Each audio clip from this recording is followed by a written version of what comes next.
Wizard family. Welcome to day 12, the Battle of the Beer Advent Calendars 2023. This is a live review show where I pit a German beer advent calendar, specifically the Keller calendar from Costco here in the United States, versus an Illinois beer advent calendar put together by the Lodi Tap House here in Illinois, which is a collection of small batch craft beers and brews from all over Illinois. And I tell you which one I like from day to day. This is a non-scientific review. These are not going to be the same styles from day to day. Actually, I don't think they ever will be the same styles. And a lot of times it's going to come down to which beer I would drink again or which one just isn't gross. I'm pretty particular about beer. I like beer with a lot of flavor, but I don't like beer with a lot of flavors, if that makes sense. So today's going to be interesting. But before we jump into it, make sure you click that red subscribe button, join the Beard Wizard family, and share this out there. Tell your friends. Come back and check out the other stuff on the channel, and let me know what you think in the comments. If you missed last year, Germany won the 2022 battle when we did Germany versus the United States with you got to give it to them. It was a beer advent calendar from Aldi's, which is a discount grocery store, if you guys aren't familiar, here in the Midwest.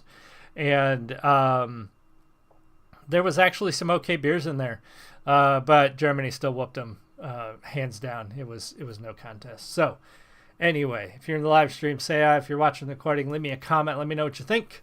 First up from Germany, we have from Furst Carl. There, you can barely read it. It's their Keller beer.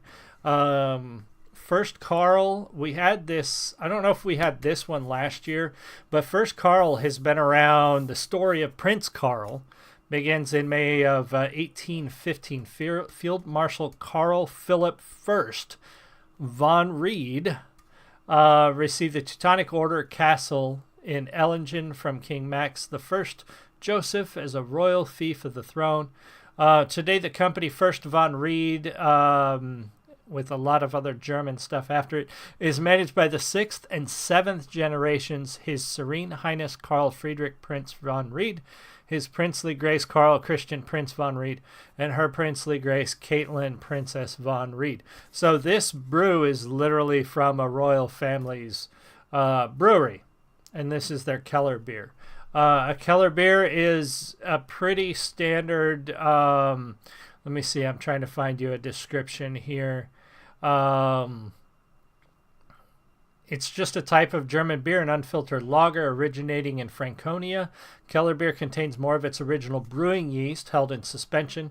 As a result, it is distinctly cloudy, as described as a German naturally cloudy. So it's still a lager, but it's more of an unfiltered cloudy lager. So that is what we've got from Germany today. And then sorry, I'm getting some screens in the way here. From Church Street Brewing, we've got Barely a Prophet, a barley wine, or barley a prophet, barley wine ale. Church Street Brewing is in, I pulled it up here. They are in Itasca, Illinois. And Church Street Brewing began when Joe Gregor's son decided that his father needed a hobby and bought him a home brewing kit. Joe, being a chemical engineer, enjoyed brewing beer so much he became so good at it that he began to research starting his own brewery.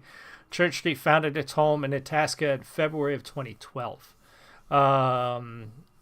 Until amazing journey from April 2012 until now, and we could not be more proud of the brewery. So yeah, that's Church Street Brewing. They've been around for 11 years now. Now, a barley wine, I'm not sure I've actually ever had a barley wine ale. It's not actually wine. It is beer. It is one of the stronger and most intense beers you're going to find as well. And this one is 10%. Barley wines are typically fruity, sometimes sweet, sometimes bittersweet, always alcoholic. It says here, a brew of this complexity can challenge the palate. I'm sure it can. And they range anywhere from amber to a dark brown color, with aromas ranging from rich fruits to bold hops. So while I said I like flavor in beer, I don't always like flavored beers. So I'm not so sure about this barley wine. We'll see how it goes. I think we let Germany go first yesterday. I'm not sure. So we're going to dive right in to this barley wine ale from Church Street. It actually had a very good head on it after I poured it. It has settled a little bit, but you can see it's still sticking to the glass. It's definitely a dark amber color. It does smell sweet. It doesn't smell real bitter or hoppy, which is good. I'm not a fan. I'd rather have a sweet beer than a hoppy beer. So, all right. Cheers.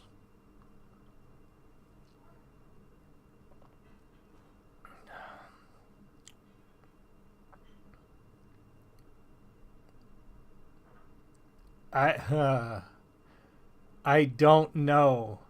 I don't hate it. It's not super sweet. It's definitely got a flavor of fermented fruits, like a wine. That almost tangy acidity to it.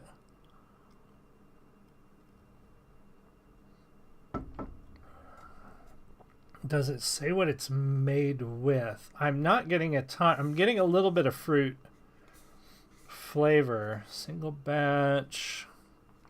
Okay, here we go. This is brewed exclusively for this Advent calendar.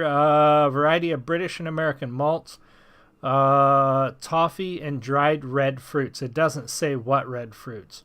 Also flavors of caramel.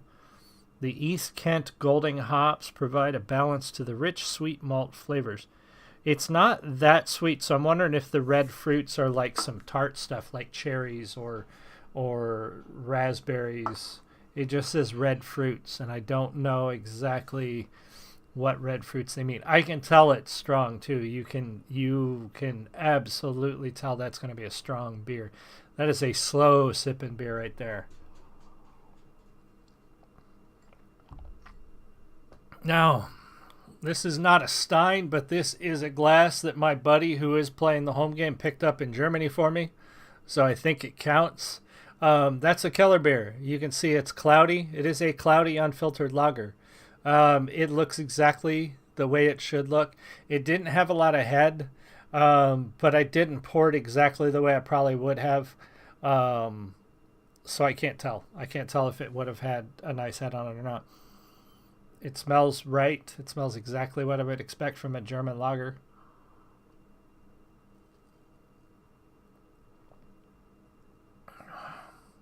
Oh, that is so good. That is so rich and flavorful. Yeah, I don't think this is going to be a contest. This barley wine is interesting. I like the complexity of it. I like the flavors that I'm getting. It's not. I've had. This reminds me a little bit of a lambic, which I've never really cared for. I've never had one that I like, I should say. It reminds me of that a little bit. A sweet, fruity beer that's really heavy in the alcohol is just, I don't know. It's just not something I could drink a lot of. It's interesting. I don't hate it. I just probably would never drink another one. I would just be kind of like, okay, that was a cool novelty, but there's no way I'm drinking more of that. This right here, I could drink this all day. This is so good. Nice, crisp, clean, flavorful. It's not too heavy. It's not too anything. It just tastes really good. It's got a great amount of flavor. Much better than yesterday's German beer. The German beer yesterday lost out just because it was too plain. It was just too nothing. You know what I mean? So we're definitely giving it to First Carl today. Their Keller beer wins out. It's hard to read that label. The letters are white against a cream colored background. It's almost impossible to read. But this one won today.